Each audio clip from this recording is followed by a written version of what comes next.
Selamat datang kembali. Kali ini kita akan coba selami dua aspek yang menarik banget ya dari tata bahasa Arab klasik. Iya, betul. Berdasarkan catatan yang Anda bagikan ini, ada bagian pembuka, mukadimah, dari kitab Alfiyah Ibnu Malik yang, wah, terkenal sekali itu. Mm-mm. Dan juga pembahasan tentang isim alam, nama diri gitu ya. Betul, isim alam itu nama diri atau proper noun. Sumber kita ini kan kutipan dari syarah ya, penjelasan kitab Alfiyah itu. Karya 1000 bait, luar biasa. 1000 bait rangkuman kaidah nahu. Nah, tujuan kita kali ini menyaring intisari kedua topik ini buat Anda. Sip. Kita lihat gimana seorang ulama besar memulai karyanya, terus kita bedah juga gimana sih bahasa Arab itu mengelola konsep nama. Keduanya ini, wah bisa kasih kita pemahaman unik soal struktur bahasa Arab. Oke, siap. Mari kita mulai dari mukadimahnya dulu. Ibnu Malik itu memulainya dengan hikmat sekali ya. Sangat. Memuji Allah, bersholawat untuk Nabi Muhammad dan keluarga. Tapi ada yang langsung bikin saya bertanya-tanya nih. Beliau nyebut dirinya Ibnu Malik, anaknya Malik. Padahal Malik itu kakeknya kan? Kenapa gitu ya? Nah, itu dia. Jadi, beliau memang lebih dikenal dengan nasab ke kakeknya. Itu biasa terjadi. Tapi ada yang lebih dalam lagi nih, dari sisi linguistik. Oh ya? Apa tuh? Di awal itu, beliau pakai kata kerja lampau. Qala, artinya telah berkata. Padahal kan syair ini baru mau ditulis. Oh iya ya, aneh juga. Ini namanya istiqbal. Jadi pakai bentuk lampau, tapi maknanya untuk masa depan. Ini nunjukin keyakinan beliau yang wah penuh banget. Kalau karya ini pasti bakal selesai. Wow. Mirip gaya bahasa Al-Quran kan? Kalau bicara soal hari kiamat yang pasti datang, pakai bentuk lampau juga. Jadi ini bukan harapan aja, tapi udah kayak kepastian iman, gitu. Wah, luar biasa ya. Keyakinan yang tercermin dari pilihan kata. Dan keyakinan ini juga kerasa pas beliau mohon pertolongan Allah buat nyelesain 1000 bait ini. Betul. Niatnya kan merangkum inti nahu secara ringkas, biar mudah dipahami. Doa yang dikutip juga bagus banget ya soal minta kemudahan itu. Iya, indah sekali doanya. Dan di sini juga dijelaskan inti nahwu itu apa? Ilmu kaidah buat tahu kondisi akhir kata. I'rab atau mabni. Penting ya itu. Banget, hukum mempelajarinya fardu kifayah, jadi kewajiban komunal. Kenapa? Ya ini alat buat jaga lisan kita. Dan yang paling dasar, buat paham Al-Quran dan hadis dengan benar. Tanpa nahu bisa salah paham nanti. Nah, ini dia bagian yang juga menurut saya menarik banget. Pengakuan Ibnu Malik soal karyanya. Soal alfiyahnya sendiri. Beliau bilang Alfiyah ini melampaui karya serupa dari Ibnu Muthyi yang lebih dulu ada. Lebih ringkas katanya, lebih fokus. Iya, beliau mengakui keunggulannya. Tapi, yang keren, beliau tetap muji Ibnu Muthyi sebagai pionir. Malah didoain setelah doa buat diri sendiri. Ini kayak pelajaran adab ya. Ambisi boleh, tapi tetap rendah hati dan hormat sama yang duluan. Tepat sekali. Etika keilmuan yang patut dicontoh banget, mengakui kelebihan karya sendiri, tapi nggak merendahkan pendahulu. Salut. Oke, sekarang kita geser sedikit ya, ke isim alam, nama diri. Siap? Jadi intinya ini kata benda yang langsung nunjuk ke sesuatu yang spesifik, gitu kan? Nggak perlu konteks tambahan. Betul. Beda sama kata ganti kayak dia atau itu yang butuh penunjuk sebelumnya. Contohnya banyak ya disebut di sini, ada Ja'far nama orang, ada nama tempat, sampai nama kuda spesifik kayak Lahik, atau anjing kayak Wasik pun ada. Detail banget ya. Memang. Detail sekali tata bahasa Arab ini. Nah, pembagian utamanya itu yang menarik. Ada yang namanya alam syaksun. Ini untuk individu spesifik. Kayak Zaid, Fatimah gitu. Oke, spesifik orang ya. Ya. Terus ada lagi alam jins. Nah, ini agak unik.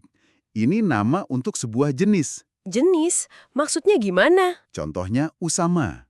Usama itu bukan nama satu singa tertentu aja, tapi nama untuk jenis singa secara umum. Jadi kalau kita sebut Usama, ya maksudnya spesies singa. Atau Tsa'alah untuk jenis rubah. Wah, baru tahu saya. Jadi ada nama khusus untuk satu kelompok hewan gitu ya? Nggak banyak bahasa punya kayak gini kayaknya. Iya, ini konsep yang cukup khas.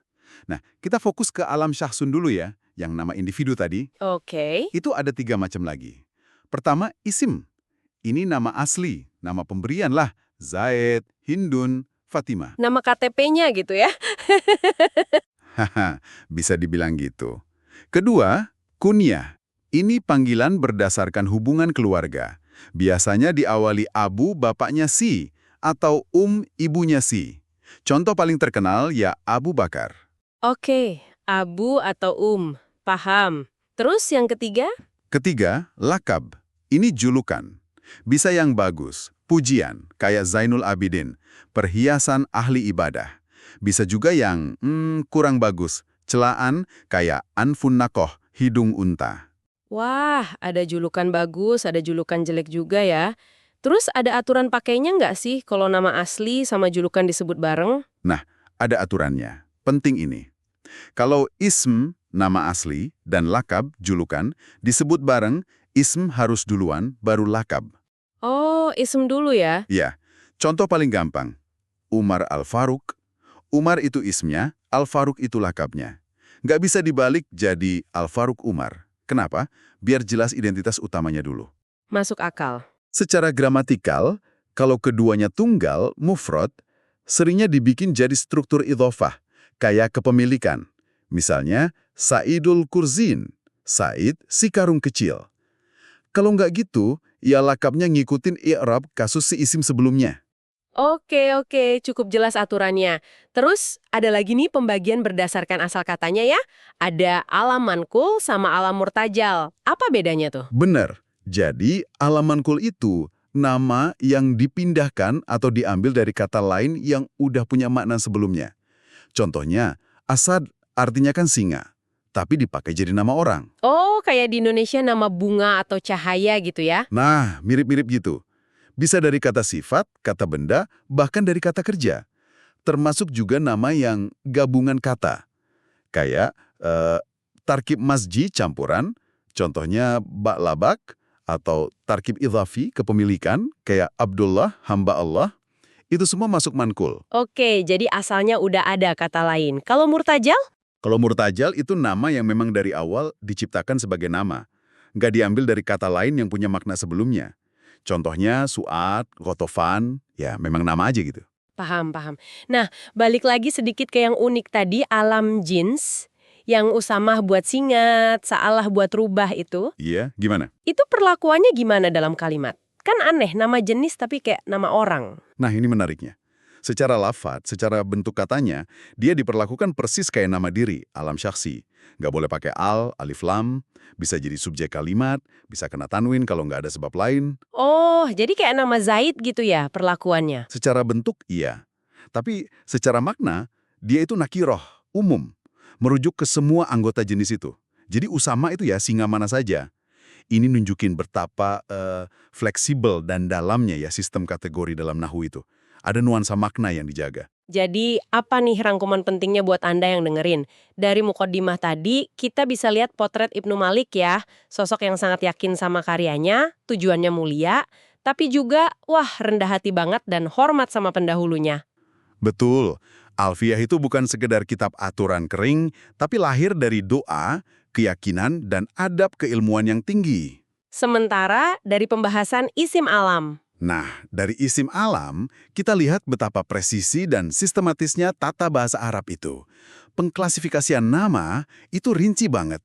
Ada nama orang, tempat, hewan spesifik, bahkan ada nama untuk jenis hewan atau sifat abstrak kayak kebaikan, barroh, atau keburukan, fajar. Semuanya punya alam jinsnya. Pembagian isim, kunyah, lakap, terus aturan gabunginnya, itu semua nunjukin logika internal bahasa yang kuat ya. Iya, sistem yang sangat terstruktur.